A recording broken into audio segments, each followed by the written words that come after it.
ఏంటి Vettuvam sets లో stunt man ప్రాణం కోల్పోయారా? దీని గురించి తెలుసుకోవడానికి వీడియో ఎండ్ వరకు చూసేయండి. Hello film lovers, welcome back to filmy zone. Ranjith దర్శకత్వంలో తెరకెక్కుతున్న వెట్ వన్ సినిమాలో ఘోర విషాదం చోటు చేసుకుంది. ఒక ప్రొఫెషనల్ స్టంట్ మాస్టర్ కేవలం సినిమా కోసమే ప్రాణం కోల్పోయారు. ఈ ఘటనపై పూర్తి వివరాలు ఈ వీడియోలో తెలుసుకుందాం. హీరో ఆర్య నటిస్తున్న ఈ సినిమాలో కీలక యాక్షన్ సీన్ చిత్రీకరిస్తున్న సమయంలో స్టంట్ ఆర్టిస్ట్ ఎస్ఎం రాజు ఓ రిస్కీ కార్ స్టంట్ చేస్తుండగా వాహనం అదుపు తప్పి పల్టీ కొట్టింది. ఇది సినిమాలో ఒక మామూలు స్టంట్ లానే కనిపించొచ్చు, కానీ ఈ ప్రమాదంలో రాజుగారు తీవ్రంగా గాయపడి ఆసుపత్రికి తీసుకుపోయే సమయంలోనే మృతి చెందారు. ఈ ఘటనతో చిత్ర బృందం, పరిశ్రమలోని పలువురు తీవ్రంగా స్పందించారు.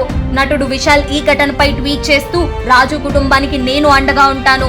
ఇది సినిమా కోసం తన ప్రాణం ఇచ్చిన శక్తివంతమైన యోధుని కథ అని పేర్కొన్నారు. ప్రమాదానికి సంబంధించిన ఓ వీడియో కూడా ప్రస్తుతం సోషల్ మీడియాలో చక్కర్లు కొడుతోంది. దాన్ని బాధతో కాక గౌరవంతో చూడాలని అభిలాషించాం. స్టంట్ ఆర్టిస్టులు తెరపై కనిపించకపోయినా వారి కృషి మనకు గుర్తుండాలి. ఎస్ఎం రాజు గారి సేవకు మనం ఈ వీడియో ద్వారా ఒక చిన్న నివాళి ఇద్దాం. లైక్ చేయండి, షేర్ చేయండి. ఇంకా ఇలాంటి నిజ జీవిత సంఘటనల అప్డేట్స్ కోసం వెంటనే ఫిల్మీ జోన్ ని సబ్స్క్రైబ్ చేసుకోండి, మర్చిపోవద్దు. ఇంకా ఇలాంటి వీడియోస్ తో మళ్ళీ కలుద్దాం. అంతవరకు బాయ్ బాయ్, ఉంటాను.